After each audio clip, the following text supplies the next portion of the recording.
Hello friends, आप सभी को नमस्कार। आज हम लोग फिर से डिस्कस करेंगे एस्टेब्लिशमेंट रिव्यू पोर्टल के बारे में। तो चलिए हम लोग फिर से डिस्कस करते हैं, जो कि पिछली वीडियो में हमने EST2 के बारे में डिस्कस किया था और इस वीडियो में उसके आगे डिस्कशन करेंगे। तो ये आपका URL है, ठीक है, इसको आप टाइप कर लीजिए। आप ये चीज़ें फ़ोन पर भी कर सकते हैं, अपने मोबाइल फ़ोन पर भी क्रोम में या किसी भी ब्राउज़र में ओपन करके लॉगिन करके कर सकते हैं, अगर आपके सिस्टम पे ब्रॉडबैंड या ओपन नेटवर्क नहीं खुलता है तो। ठीक है, वो आपके ऊपर डिपेंड करता है। तो चलिए हम लोग देखते हैं। इसमें हम लोग वही URL टाइप कर लेंगे। टाइप करने के बाद जैसे ही हम गो या एंटर करेंगे तो ये आपका वेबसाइट, एस्टेब्लिशमेंट रिव्यू का वेबसाइट खुल जाता है। इसको हम लोग लॉगिन कर लेंगे, ठीक है। जैसे ही हम इसको ओपन करेंगे, ये आपको इस तरह का दिखाई पड़ता है एस्टेब्लिशमेंट रिव्यू के अंदर। तो एस्टेब्लिशमेंट रिव्यू पर हम जब क्लिक करते हैं तो आपके पास दो ऑप्शन आता है, रिपोर्ट्स और एस्टेब्लिशमेंट डाटा एंट्री। हम लोग एस्टेब्लिशमेंट डाटा एंट्री में क्लिक करेंगे, यहाँ डाटा एंट्री में क्लिक करेंगे और ये कुछ इस तरह का स्क्रीन आपको दिखाई पड़ेगा। यहाँ से आपको ऑफिस सेलेक्ट करना है, क्योंकि जिस ऑफिस के लिए आपका आईडी रजिस्टर्ड है आपको सिर्फ वही ऑफिस दिखाई पड़ेगा। तो यहाँ से ऑफिस सेलेक्ट कर लेंगे। फॉर्म टाइप, पिछली वीडियो में हमने EST2 के बारे में डिस्कशन किया था, तो हम लोग एक बार फिर भी देख लेते हैं। वैसे इस वीडियो में हम लोग बाकी के पोर्शन का डिस्कशन करेंगे। तो EST2 को एक बार सेलेक्ट करते हैं। देखिए यहाँ पर लास्ट टाइम हम लोग फरवरी लेकर के सिलेक्ट करके देख रहे थे, तो आपको एक एक करके एक बार फरवरी से फिल करना है सारा डाटा। पिछली वीडियो में मैंने बताया हुआ है, मैं उसका लिंक आपको आई बटन पे दे देता हूँ, ठीक है। तो वहाँ से आप देख लीजिएगा। तो एक बार फरवरी के लिए वो सारा प्रोसेस कंप्लीट करना है, फिर एक बार मई के लिए, मई 2024 के लिए, फिर अगस्त 2024 के लिए और उसके बाद अक्टूबर 2024 के लिए। ये चारों मंथ के लिए जब आप डाटा कंप्लीट करेंगे तब आपका EST2 फॉर्म कंप्लीट होगा, ठीक है। हम फिर भी एक बार ओवरव्यू देखने के लिए आपको दिखा देता हूँ यहाँ से, ठीक है। तो ये सब था आधार और इसके सारे डिटेल्स थे जो हमने पिछली वीडियो में डिस्कस किए थे। DPMS का details, philately, point of sale, saving bank, treasury. तो खैर हम लोग आते हैं वापस से, अपना फॉर्म सेलेक्ट करते हैं MTS एस्टेब्लिशमेंट, ठीक है। अब जब हम MTS एस्टेब्लिशमेंट सेलेक्ट करते हैं, फिर यहाँ पर सेलेक्ट करने के लिए आता है मंथ डेट, इधर मंथ और डेट। तो यहाँ पर आपको 6 डेट दे रहा है, तो इस 6 डेट्स को आप एक एक करके सेलेक्ट कीजिए। एक बार जब सेलेक्ट किया, फेच डिटेल करेंगे। हो सकता है कुछ डिटेल आपका ऑटोमेटिकली आ जाए, कुछ नहीं भी आएगा। तो इस प्रकार से अलग अलग डेट के लिए हम लोग MTS का एस्टेब्लिशमेंट फिल करेंगे। ये एरो ये बता रहा है कि इसमें और ओपन होगा, इसको क्लिक करिए तो ये चीज़ आपको ओपन हो जाएगी। यहाँ पर 30 कॉलम्स हैं जिसमें 1 से 10 तक यहाँ पर दिखाया जा रहा है।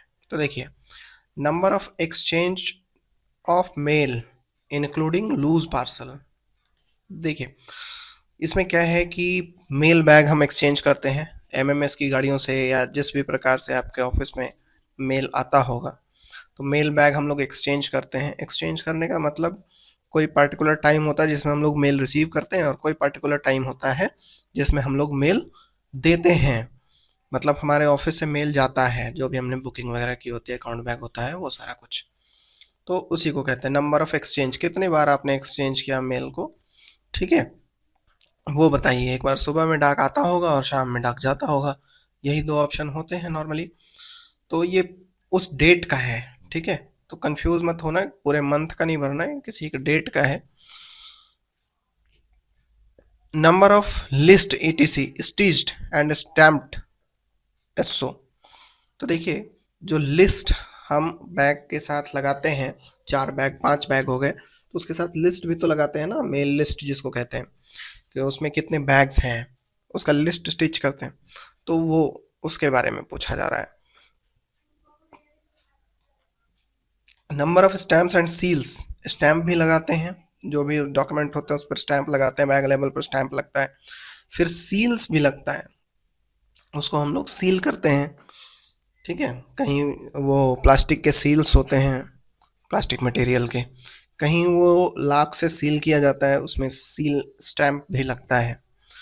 तो वो है, वो कितने लगाए आपने। Number of bag of all types opened, कितने बैग खोले गए। Number of bags of all types closed, कितने बैग क्लोज किए गए, सभी प्रकार के बैग को मिला करके। एक दिन का है ये। Number of bag dispatched under periodical weighment of mail, कितने बैग डिस्पैच किए गए पीरियोडिसिटी में, जितने बार भी, कुछ ऑफिस से 3 बार 4 बार भी मेल जाता है, कुछ ऑफिस से 1 बार जाता है, वो डिपेंड करता है आपके ऑफिस के लोकेशन पर और आपके वर्कलोड पर।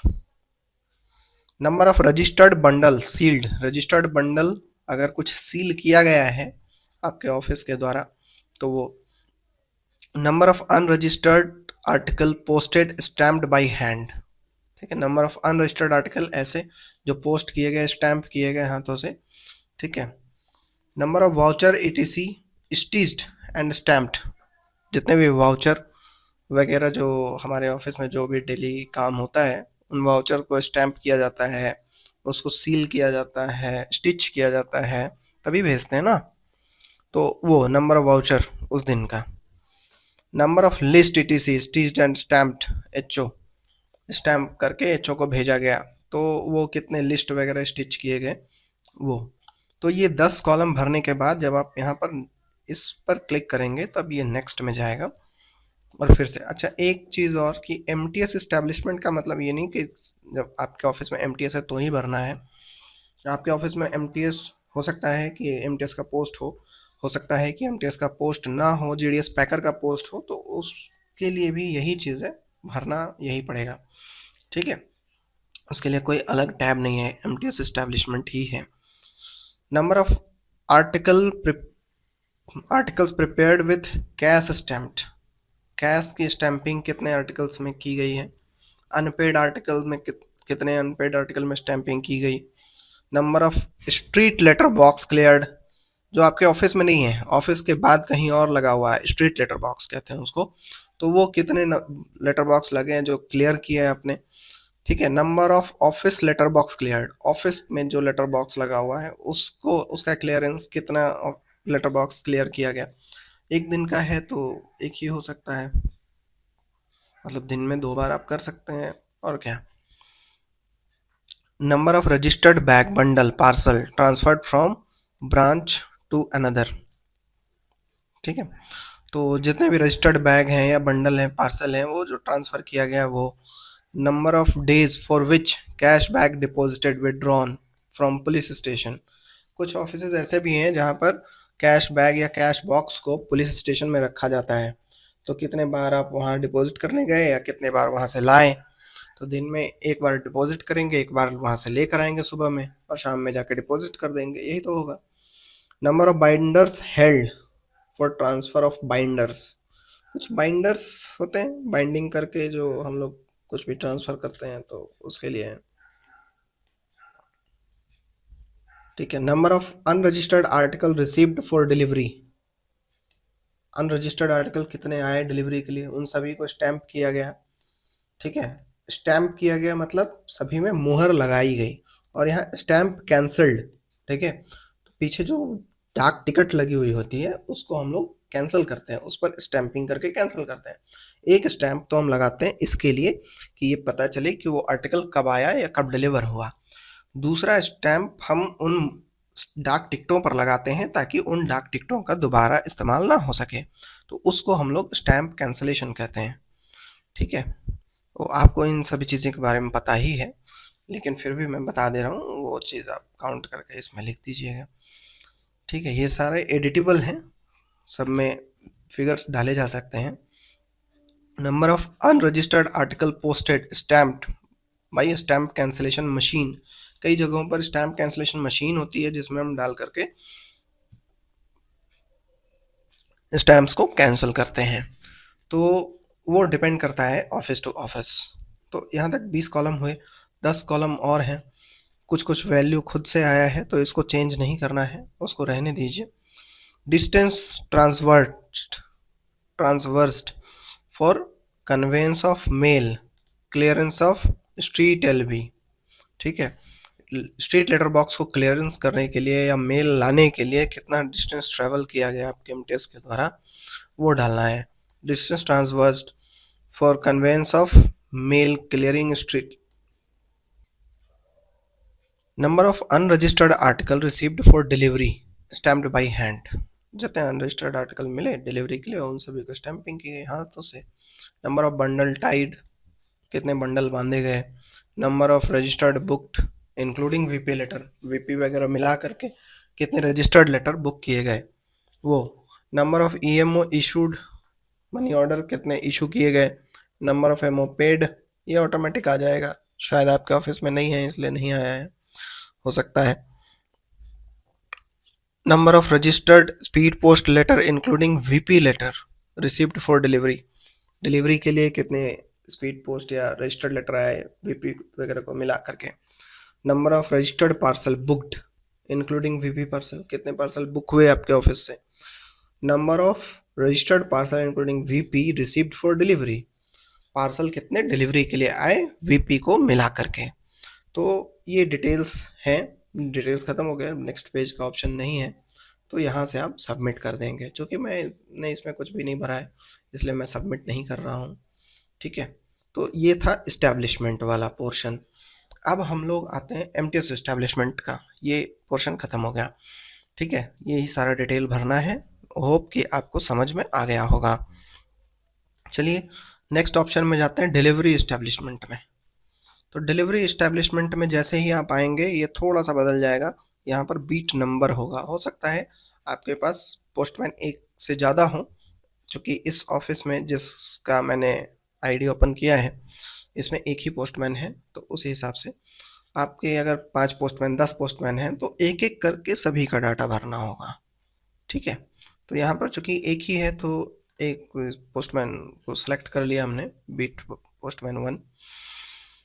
उसके बाद यहाँ पर कुछ डेट्स आएंगे, इन्हीं डेट्स के बारे में भरना है। तो किसी एक डेट को आप उठा लीजिए, जैसे सेकंड वाला हम उठा लेते हैं।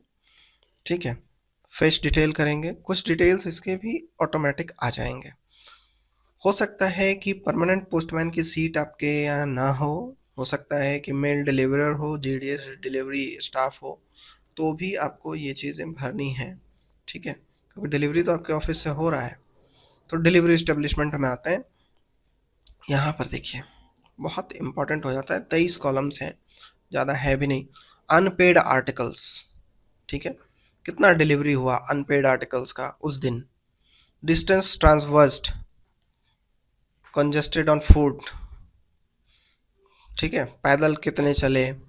Distance transferred on cycle, cycle से कितने चले, सब डालना है आपको। Unregistered article received for delivery, delivery के लिए कितने अनरजिस्टर्ड आर्टिकल आए। Other than multi storey building को छोड़ करके, ठीक है, कुछ के लिए आपको 2 तल्ले 3 तल्ले पे चढ़ना पड़ा होगा तो उसको छोड़ करके, ठीक है, उसके लिए अलग ऑप्शन होगा। रिटर्न्स बाय पोस्टमैन, ठीक है, कितना रिटर्न आया।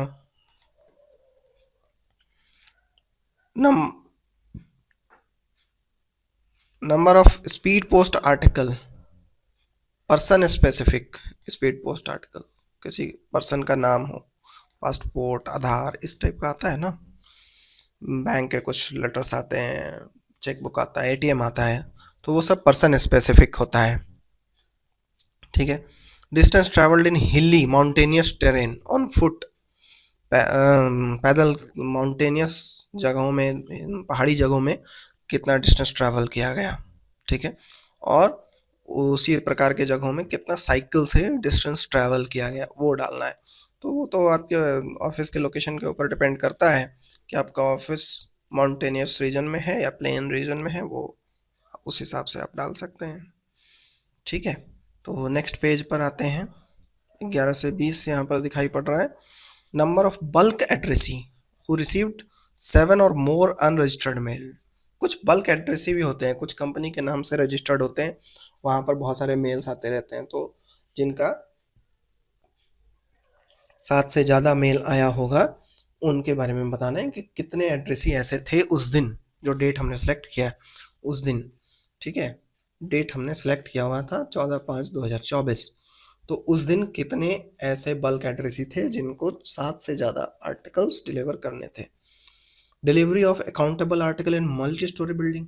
मल्टी स्टोरी बिल्डिंग में कितने अकाउंटेबल आर्टिकल, मतलब रजिस्ट्री, स्पीड पोस्ट, इन सब की डिलीवरी कितनी की आपने मल्टी स्टोरी बिल्डिंग में।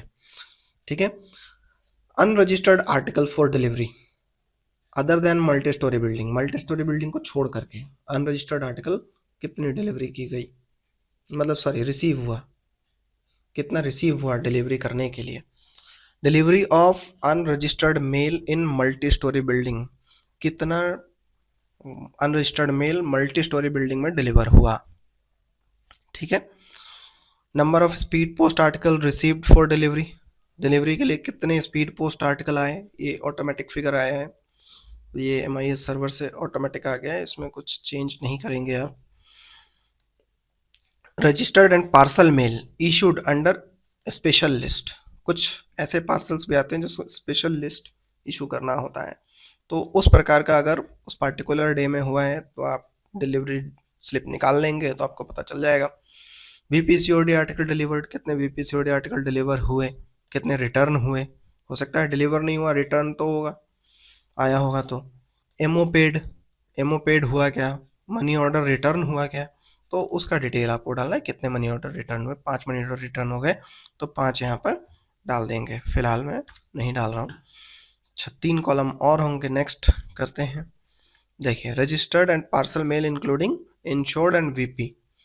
ठीक है, VP लेटर या इंश्योर्ड, रजिस्टर्ड या पार्सल कुछ आया तो 3 आया था, ये ऑटोमेटिक आया है, इसको चेंज नहीं करना है। Number of insured article delivered, कितने डिलीवर हुए वो बताना है। Number of insured article return, कितने रिटर्न हुए वो बताना है। ये आपको अपने रजिस्टर को देख करके या डिलीवरी स्लिप को देख करके पता चल जाएगा। ठीक है, तो ये था डिलीवरी इस्टेब्लिशमेंट, बहुत आसानी से आप भर सकते हैं इसको, लेकिन अलग अलग डेट्स के लिए, चूंकि यहाँ 6 डेट दिए गए हैं, इन सभी 6 डेट्स के लिए आपको भरना पड़ेगा, नो अदर ऑप्शन। तो आपको डिलीवरी स्लिप इन 6 डेट्स का निकाल लेना है और भर लेना है, कहीं कोई प्रॉब्लम ही नहीं आएगा। ठीक है, अब है EST 5, तो आते हैं EST 5 में। जैसे ही EST 5 सेलेक्ट किया तो ये नीचे वाला ऑप्शन चला गया। आइए यहाँ पर देखिए, फरवरी, मई, अगस्त, अक्टूबर, 4 महीने का तो ये है। उसके बाद इनकम कॉस्ट पर एनम ये भी है। तो चलिए देखते हैं, पहले फरवरी सेलेक्ट कर लीजिए, फिच डिटेल करेंगे तो यहाँ पर सिर्फ आया एक ही टैब, इनकम एंड कॉस्ट। इस पर क्लिक करते ही ये कुछ ऑप्शंस खुले, 13 कॉलम एक्चुअली इसमें है टोटल। देखते हैं, postage realised in cash on booking accountable articles.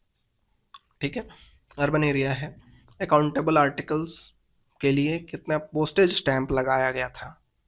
ठीक है, कैश की जगह में पोस्टेज स्टैंप लगाया गया, वो उस पार्टिकुलर मंथ में। ठीक है, पूरे महीने का देना है, फरवरी 2024। इसी प्रकार से आप जब अलग अलग मंथ सेलेक्ट करेंगे तो अलग अलग मंथ का देना होगा। ठीक है, sale of postal stamps and stationery, कितना सेल किए पूरे महीने में, वो आपको बैक ऑफिस से मिल जाएगा बहुत आसानी से। ठीक है, तो डाटा टेम्पर मत कीजिएगा, ये बहुत इंपॉर्टेंट है, अगर वेरिफिकेशन होगा तो परेशानी हो सकती है। Value of unpaid postage received for delivery, unpaid postage article कितना निकला डिलीवरी के लिए, ज़्यादातर आजकल आते नहीं हैं, लेकिन फिर भी अगर कुछ आया है तो आप डाल सकते हैं। Amount of commission on MO issue, money order अगर इशू हुआ है तो उसमें कितना कमीशन आया पूरे महीने में। Amount of commission on MO paid, MO payment करने पर कितना कमीशन आया पूरे महीने में। Amount of commission on IPO sold, IPO बेचे गए उसमें कितना कमीशन आया वो बताना है पूरे महीने का, वो आप बैक ऑफिस से निकाल सकते हैं बहुत आसानी से। Amount of commission on IPO पेड, आईपीओ सेल किया गया तब कितना कमीशन आया, आईपीओ पेमेंट किए तब कितना कमीशन आया। वैसे बहुत कम ही ऑफिस में आईपीओ पेमेंट होती है, तो देख लीजिएगा अगर आपने पेमेंट किया है तो वहाँ से आप डाल सकते हैं। Sale of postal stamps and stationery rural area में कितना पोस्टल स्टैम्प और स्टेशनरी सेल किया गया आपके ऑफिस के दौरान, क्योंकि हो सकता है कुछ बीओ हो आपके अंडर, ठीक है। तो रूरल एरिया में या आपके ऑफिस में बीओ नहीं है, आप खुद ही हैं, तो आपका ऑफिस आपको पता ही होगा कि अर्बन एरिया में है या रूरल एरिया में है, तो उस हिसाब से आप अर्बन और रूरल में डालेंगे, ठीक है। Postage realised in cash on booking, ये भी रूरल एरिया का बात किया जा रहा है कि बुकिंग के लिए जो अकाउंटेबल आर्टिकल आए उसमें कितना स्टैंप लगा हुआ था। Value of unpaid postage received for delivery, unpaid postage वाला जो भी आर्टिकल था वो कितना डिलीवरी के लिए आपके पास आया अर्बन एरिया में, ठीक है। ओके, 3 कॉलम और होगा, नेक्स्ट करते हैं। Value of postage due on unpaid postage posted at office, आपके ऑफिस में पोस्ट किया गया अनपेड आर्टिकल, ठीक है। अनपेड आर्टिकल अगर आपके ऑफिस में कुछ पोस्ट किया गया तो आप उसमें मार्क कर देते हैं अनपेड। तो वैसा अगर कुछ है अर्बन एरिया में और सेम चीज़ रूरल एरिया में तो वो आपको डालना है। Number of NSC KVP transaction performed by the office, ये ऑटोमेटिक आ जाएगा, ये एडिटेबल भी नहीं है। बाकी जो कॉलम्स थे वो सब एडिटेबल थे, ये एडिटेबल नहीं है, तो इसमें कुछ टेंशन लेने की ज़रूरत ही नहीं है, ठीक है। तो ये हो जाएगा सबमिट। इसी प्रकार से आपको ये 4 मंथ का अलग अलग मंथ का सबमिट करना है, फेस डिटेल करेंगे वही चीज़ आएगा।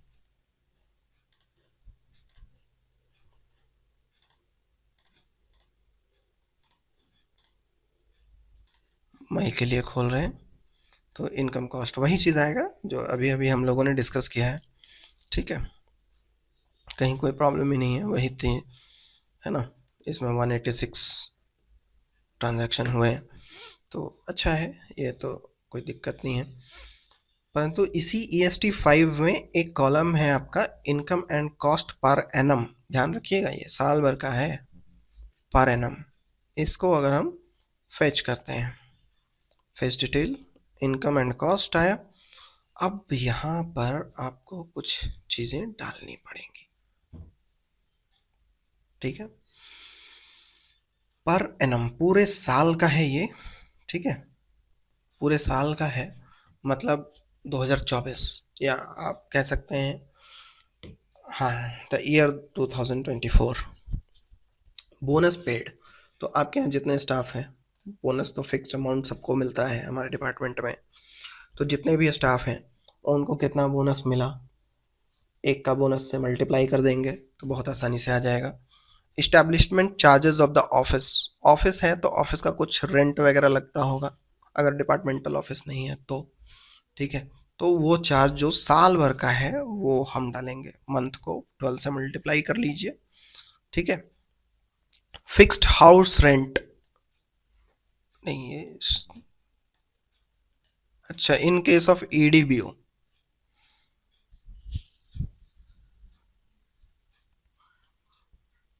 थोड़ा डिफरेंस लग रहा है। इस्टेब्लिशमेंट चार्ज ऑफ ऑफिस कुछ टैक्स वगैरह पे अगर होता होगा तो वो डाल सकते हैं, फिक्स्ड हाउस रेंट वो डाल सकते हैं, अगर बीओ है तो बीओ का कुछ अगर मंथली पेमेंट अगर होता है तो वो डाल सकते हैं। Fixed stationery charges of the office, FSC जो आपके पास आता है, ठीक है, फिक्स्ड स्टेशनरी चार्ज हर SPM के नाम से हर महीने आता है, तो वो कितना पैसा आया वो आपको डालना है यहाँ पर। हर महीने आप स्टेशनरी वाला चार्ज साइप में चार्ज करते ही हैं तो वो डाल दीजिए।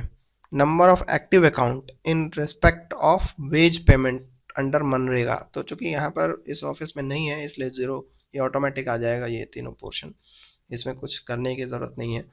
Total number of SB silent account, SB active account, ये इतना है 15,427 साइलेंट अकाउंट है, 5,557 ये एक्टिव अकाउंट है 31/10 को, ठीक है। इसमें तो कुछ आप कर भी नहीं सकते हैं, और यही 7 कॉलम थे इसमें, ज़्यादा है भी नहीं। तो बहुत आसानी से मुझे लगता है कि आप फिलअप कर सकते हैं। आप अपने मोबाइल फ़ोन पर भी इन वेबसाइट को एक्सेस करके वहाँ से भी भर सकते हैं। अगर आपके सिस्टम में इश्यू है या सिस्टम में ओपन नेटवर्क नहीं चलता है, तो आप वहाँ से भी फिलअप कर सकते हैं। तो होप कि आपको ये वीडियो अच्छा लगा होगा। Thanks thanks for watching.